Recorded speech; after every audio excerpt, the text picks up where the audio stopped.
So hello everyone, आज मैं आपके लिए एक्सप्लेन करूंगी बिग ब्रदर का एपिसोड नंबर 40। तो जैसा कि लास्ट एपिसोड में हमने देखा था कि चांगशाओ ने कॉन्गशुन की मदद लेते हुए बड़े ही चालाकी से रेंडिंग के रोलर को उससे छीन लिया, मगर तभी वहाँ पर हेवनली वे की एंट्री हो गई। इस हेवनली वे में ऐसी खतरनाक पावर्स थी जो कि किसी भी कल्टीवेटर की सारी शक्तियों को छीन। तो अपने हीरो चांगशाओ ने दिमाग के घोड़े दौड़ाते हुए वहाँ पर ह्यूमन रेस की ऐसी आर्मी को बुला लिया जिनके पास ह्यूमन और डीमन दोनों की शक्तियाँ थी। इसी ह्यूमन रेस ने हजारों सालों पहले भी हेवनली वे को हराया था और इस बार भी वो हेवनली वे का मुकाबला करने की ताकत रखते हैं। अब आगे तो ओपनिंग सीन में हम देख पाते कि ह्यूमन डीमन रेस ने हेवनली वे पर अटैक करना शुरू कर दिया है। उन्होंने अपने खतरनाक वेपन से हेवनली शैकल को ब्रेक करना शुरू कर दिया था, जिससे सभी कल्टीवेटर्स आजाद हो गए। वहाँ पर ह्यूमन डीमन रेस ने पूरी तरह से अपना डोमिनेंस शो करते हुए हेवनली वे को पीछे पुश कर दिया। चांगशाओ को हेवनली वे की ऐसी हालत देखकर ह्यूमन कमांडर ने बताई हुई बातें याद आती है। वो बंदा चांगशाओ को बताने लगा कि हजारों सालों पहले हुई ग्रेट बैटल में लाखों सैनिकों ने हिस्सा लिया था, मगर उसमें से बस हमारे पास 3623 डीमन सोल्जर ही जिंदा बच पाए। हालांकि उन सोल्जर्स के अंदर डिमोनिक एनर्जी थी जिससे उनकी सोल पूरी तरह से करप्ट हो गई। उनके पास ना ही कोई इमोशंस थे और ना ही कोई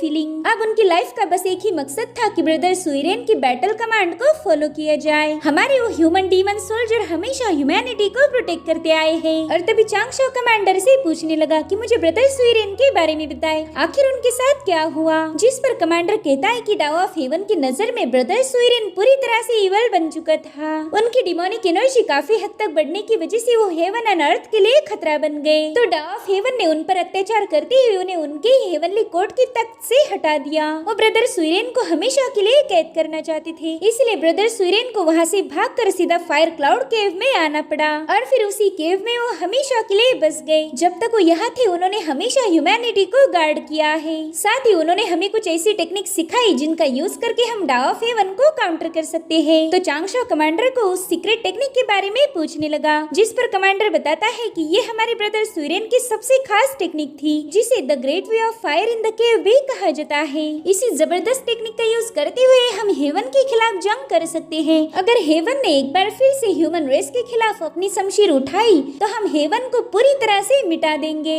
इधर बैटल ग्राउंड में ह्यूमन डीमन रेस पूरी तरह से हेवनली वे पर डोमिनेट कर रही थी। वो सभी लोग आगे बढ़ते हुए हेवनली वे पर हमला करने लगे तो हेवनली वे भी उन पर अपना थंडर बरसाना शुरू कर देता है। हालांकि ह्यूमन डीमन रेस पर इसका कोई असर नहीं हो रहा था और उसी वक्त ह्यूमन डीमन रेस ने अपने हजारों वेपन सीधा हेवनली वे पर थ्रो कर दिए, जिससे हेवनली वे पूरी तरह से डिस्ट्रॉय हो गया था। चांगशाओ को लग रहा था कि अब हेवनली वे पीछे हट चुका है, मगर उसे ये उम्मीद नहीं थी कि डाओ ऑफ हेवन हेवनली वे को सपोर्ट करने वहाँ आएगा।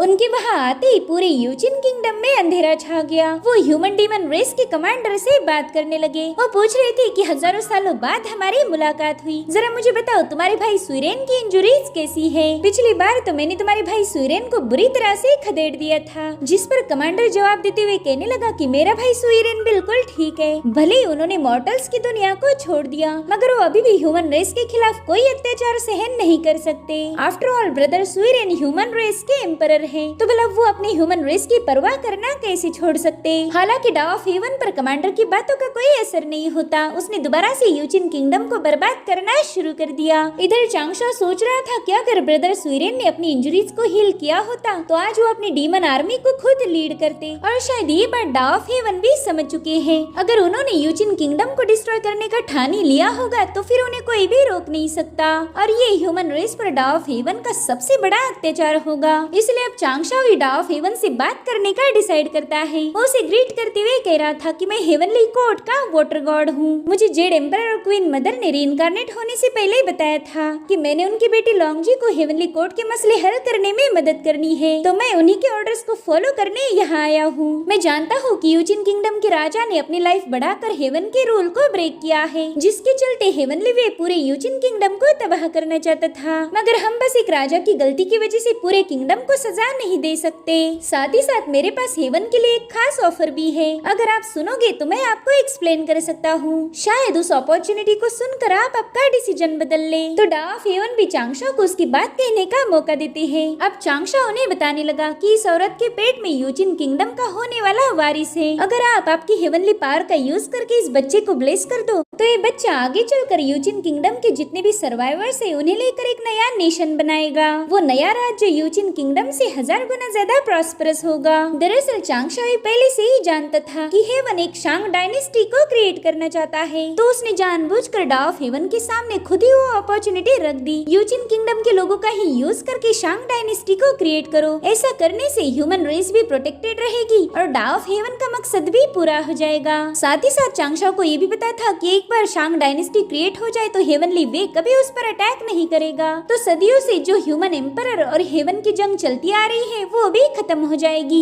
अब चांगशाओ का ये प्लान काफी ज्यादा सॉलिड तो था, मगर इसके लिए यूचिन किंगडम के लोगों की परमिशन लेना भी जरूरी है। तो अब वो यूचिन किंगडम की रानी से कहने लगा कि अगर आप हेवनली वे के कहर से बचना चाहती हो तो आपको 3 शर्तों को एक्सेप्ट करना है। पहली शर्त ये कि आपके नए नेशन का कोई भी राजा हेवन के खिलाफ नहीं जा सकता।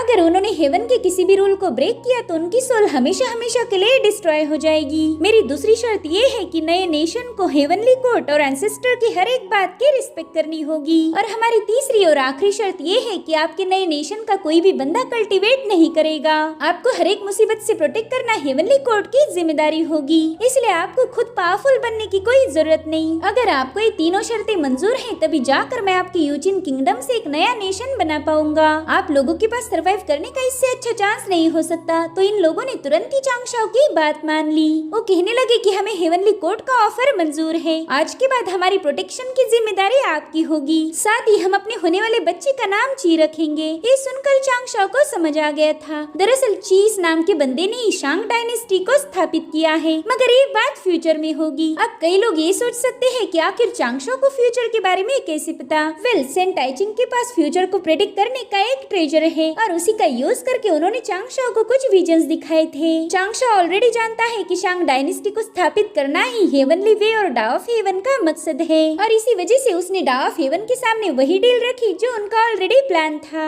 जिसके बाद वो डा ऑफ हेवन से काफी कॉन्फिडेंटली कहने लगा कि मेरे ख्याल से ये मैटर हल हो चुका है। तो बताइए सीनियर, क्या आप यूचिन किंगडम को एक और मौका देना चाहोगे? जिस पर डा ऑफ हेवन ने कोई जवाब नहीं दिया, बल्कि वो तो इस अंदाज में अपना हाथ आगे बढ़ा रहे थे कि मानो वो यूचिन किंगडम को पूरी तरह से डिस्ट्रॉय कर देंगे। लेकिन अगले ही सीन में हमें पता चलता है कि उन्होंने चांगशाओ के ऑफर को एक्सेप्ट किया है। वो अनबॉर्न चाइल्ड में अपनी पावर्स डाल देते हैं जिससे वो बच्चा ब्लेस हो जाए। साथ ही वो यूचिन किंगडम में सभी घायल और मरे हुए लोगों को दोबारा से जिंदा करने लगे। साथ ही साथ डा ऑफ हेवन ने इस नए नेशन को प्रोटेक्ट करने की जिम्मेदारी हेवनली बर्ड कॉन्गशुन को सौंप दी थी। वो कहते हैं कि 8 से 100 सालों तक कॉन्गशुन इस नेशन को प्रोटेक्ट करेगा। जिसके बाद डा ऑफ हेवन ने अपनी पावर्स का यूज करते हुए कॉन्गशुन पर हेवनली प्रेशर डालना शुरू कर दिया, जिसके चलते कॉन्गशुन अब पूरी तरह से डा ऑफ हेवन के कंट्रोल में हो जाएगा। अगले 100 सालों तक वो डा ऑफ हेवन के खिलाफ कोई कदम नहीं उठा सकता। कॉन्गशुन को यहाँ के लोगों को प्रोटेक्ट करने के साथ साथ नए पैदा होने वाले राजा को भी सब कुछ सिखाना होगा, ताकि वो नया राजा डा ऑफ हेवन के खिलाफ कभी जा न पाए। इधर चांगशाओ को समझ नहीं आ रहा था कि आखिर डा ऑफ हेवन कॉन्गशुन के साथ ये क्या कर रहे हैं। तभी ज़ाओ गॉन्गमिंग चांगशाओ को बताने लगा कि डा ऑफ हेवन ने कॉन्गशुन को करेक्ट किया है। जो भी लोग हेवन के खिलाफ जाने की जुर्रत करते हैं उन्हें हेवन बिल्कुल बर्दाश्त नहीं करता।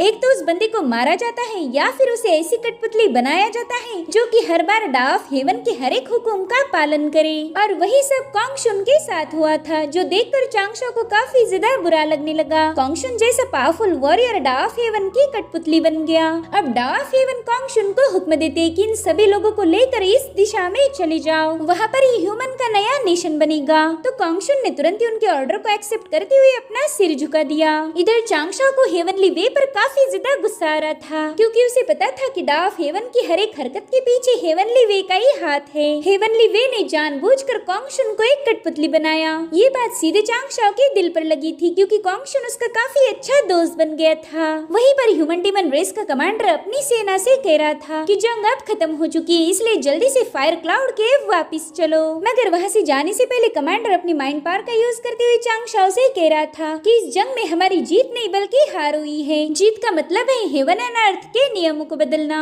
और हार का मतलब है कि हेवन के हाथ की कठपुतली बनना। हेवंस के नए कानूनों के अनुसार शांग डायनेस्टी के लोग कभी कल्टीवेट नहीं कर पाएंगे। अब तो तुम समझ ही गए होंगे कि ह्यूमैनिटी का सबसे बड़ा दुश्मन कौन है। इसलिए अब तुम ये मत समझना कि हमारी ह्यूमन डीमन रेस की बैटल खत्म हो चुकी है। हम दोबारा से एक बार फिर से हेवन का सामना करेंगे, और मैं तुम्हें बता दूं कि इस जंग का कोई अंत नहीं। इधर चांगशाओ भी समझ चुका था कि हेवनली वे के खिलाफ जाने की किसी में हिम्मत नहीं है। फिलहाल इस दुनिया का सबसे पावरफुल शख्स है डा ऑफ हेवन, मगर मगर वो भी हेवनली वे के हाथ की कठपुतली बन चुका है। हम चाहे कितने भी पावरफुल क्यों ना हो, हेवन को हरा नहीं सकते। हेवनली वे पांगु की ही रिमेनेंट बॉडी से बना है, तो अब हेवन को हराने के लिए हमें पांगु जैसे महान सेंट की जरूरत होगी। इधर कॉन्गशुन यूजिन किंगडम के सभी लोगों को लेकर पूर्वी दिशा की तरफ रवाना हो चुका था। अपनी फैमिली को जाता हुआ देखकर शुयाना काफी ज्यादा इमोशनल हो गई। वो कह रही थी पता नहीं मैं इन लोगों से कब मिल पाऊंगी। इधर चांगशाओ जानता था कि जल्दी गॉड नेमलेस कैटास्ट्रॉफी होने वाली है और इसी कैटास्ट्रॉफी के दौरान शांग डायनेस्टी में एक बहुत ही खतरनाक बैटल छिड़ जाएगी। उस जंग में हजारों करोड़ों ह्यूमन मारे जाएंगे और फिर यहाँ पर चांगशाओ ने एक बहुत ही खतरनाक फैसला लिया। वो कहने लगा कि अगर ह्यूमन रेस को बचाना है तो फिर इस बार मुझे हेवन के साथ शतरंज का दाव खेलना ही पड़ेगा। यहाँ पर मुझे बस कोई बाजी ही नहीं खेलनी बल्कि हेवन को चेकमेट करना है। इतने दिनों से मैं हेवन के हाथ का प्यादा था, लेकिन अब मैं एक प्लेयर बनूंगा। इस बार मुझे ताकत से नहीं बल्कि दिमाग से काम लेना होगा। जिसके बाद चांगशाओ सीधे जाकर सेंट टाइचिंग से बात करने लगा। उनसे पूछ रहा था कि सीनियर क्या मेरी कल्टीवेशन में कोई बदलाव आए हैं, क्योंकि मुझे ऐसा फील हो रहा है कि मैं जो भी कोई डिसीजन ले रहा हूँ उसमें कहीं ना कहीं हेवंस का इन्फ्लुएंस है। जिस पर सेंट यानचिंग कहने लगे कि तुम्हें घबराने की जरूरत नहीं, हेवन तुम्हें पूरी तरह से कंट्रोल नहीं कर सकता। जो सुनकर चांगशाओ को थोड़ी सी राहत मिल गई और तभी सेंट टाइचिंग कहने लगे कि तुमने जल्दी से हेवनली कोर्ट जाना चाहिए, वहाँ पर एक बहुत बड़ा मसला हो गया। वही दूसरी तरफ युनशाओ चांगशाओ की यंग फॉर्म को बताने लगी कि मेरे मास्टर ने मुझे इत्तला किया कि हमारे टाओवी सेक्ट को जल्दी कैटास्ट्रॉफी का सामना करना होगा। अब वो कैटास्ट्रॉफी कितनी ज्यादा खतरनाक होगी इसके बारे में तो मेरे मास्टर को भी कोई आइडिया नहीं। ये सुनकर जाओ गॉगमिंग आलस देते हुए कह रहा था कि इतिहास उठाकर देख लो,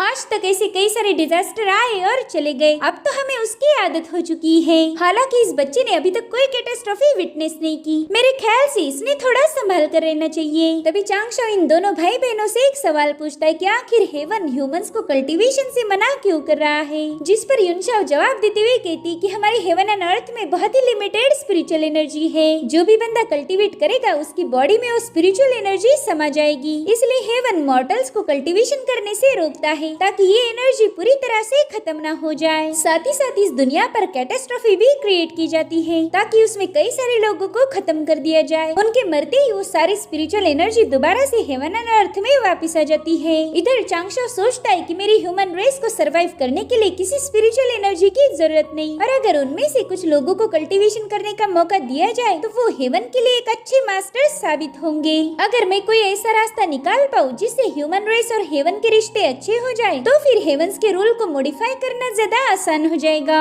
और उसी वक्त युनशाओ चांगशाओ से कहने लगी कि भले रेंडिंग यहाँ से चला गया हो मगर वो बंदा कभी भी तुम पर स्नीक अटैक कर सकता है, इसलिए मैं चाहती हूँ कि मैं ही तुम्हें हेवन तक एस्कॉर्ट करूँ। ये सुनकर तो चांगशाओ के दिल में लड्डू फूटने लगे। इतना ही नहीं, उसके आसपास गुलाबी दिल तैर रहे थे जिन्हें जाओ गॉगमिंग ने भी देख लिया। दरअसल यहाँ पर जाओ गॉगमिंग को पता ही नहीं था कि ये डिसाइपल कोई और नहीं बल्कि चांगशाओ का ही फॉर्म है। उसे तो लग रहा था कि ये महान सेंट जुयान का कोई डिसाइपल होगा। वो सोचता है कि इस बंदे की हिम्मत तो देखो, इसने हमारे वाटर गॉड की गर्लफ्रेंड को चुराने की कोशिश की है। वेल ये तो बिल्कुल भी फेयर नहीं, इसे रास्ते से हटाना होगा वरना हमारा वाटर गॉड तो जिंदगी भर कुंवारा रहेगा। जिसके बाद वो अपना माथा पीटते हुए कहने लगा कि मेरे दोस्त वाटर गॉड युनशाओ तो गई हाथ से, ये छोटू सा डिसाइपल तुमसे तुम्हारे पार्टनर छिन रहा, अब तो मुझे ही कुछ करना पड़ेगा। इधर चांगशाओ और युनशाओ हेवन की तरफ जा रहे थे, तभी युनशाओ देखती कि चांगशाओ के थोबड़े पर 12 बज चुके हैं, तो वो चांगशाओ से इसकी वजह पूछने लगी। जिस पर चांगशाओ कहने लगा कि आज की हेवनली पनिशमेंट को देखकर मेरी तो रूह कांप गई। मुझे भी कई बार डिवाइन पनिशमेंट मिली है, लेकिन उसमें हमेशा डाफ हेवन ने मुझे बस जलाकर राख करने की कोशिश की थी। हालांकि उन्होंने कॉन्गशुन के साथ जो भी किया वो काफी ज्यादा अजीब था।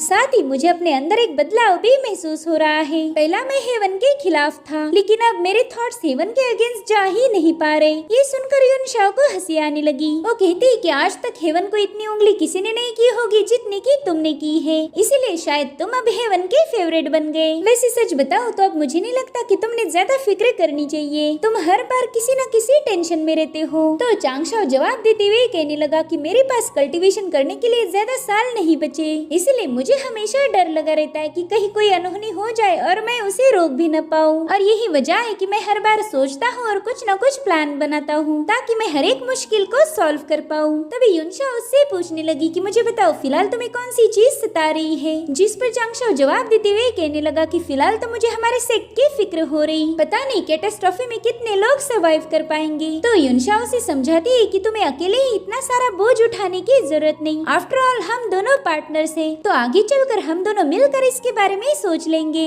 मुझे अपनी पूरी जिंदगी तुम्हारे साथ बितानी है, तो मैं चाहती हूँ कि हम दोनों मिलकर ही हर एक परेशानी को फेस करें। ये सुनकर चांगशाओ के चेहरे पर एक स्माइल आ गई थी। अब थोड़ी देर में युनशाओ चांगशाओ को हेवनली कोर्ट के सामने ड्रॉप कर देती है। वो कहने लगी कि अब मैं 3 इमॉर्टल आइलैंड जाकर कल्टीवेशन की प्रैक्टिस करती हूँ। लेकिन चांगशाओ तो उसके जाने से काफी ज्यादा मायूस हो गया। उसे उनकी पहली मुलाकात की कुछ बातें याद आई, जहाँ पर युनशाओ ने उससे कहा था कि हम हर 500 साल में मिला करेंगे। इसलिए वो तुरंत युनशाओ को रोकते हुए एम्बैरस होकर कहने लगा कि पिछली बार आपने मुझसे वादा किया था कि आप 500 सालों में मुझे एक बार मिलोगी, मगर उससे पहले ही हमारी ये मुलाकात हो गई। हालांकि मैं इस मुलाकात के लिए बिल्कुल भी तैयार नहीं था, तो मैं चाहता हूँ कि आप इस मुलाकात को बिल्कुल भी काउंट ना करें। मैं तो पहले ही बड़ी मुश्किल से एक दिन काट रहा हूँ, और ऐसे में इसमें और 500 साल बढ़ गए तो मसला हो जाएगा। उसकी बातों से युनशाओ को काफी ज्यादा हंसी आ रही थी। वो कहने लगी कि तुम्हें परेशान होने की जरूरत नहीं, इस मीटिंग को हम बिल्कुल काउंट नहीं करेंगे।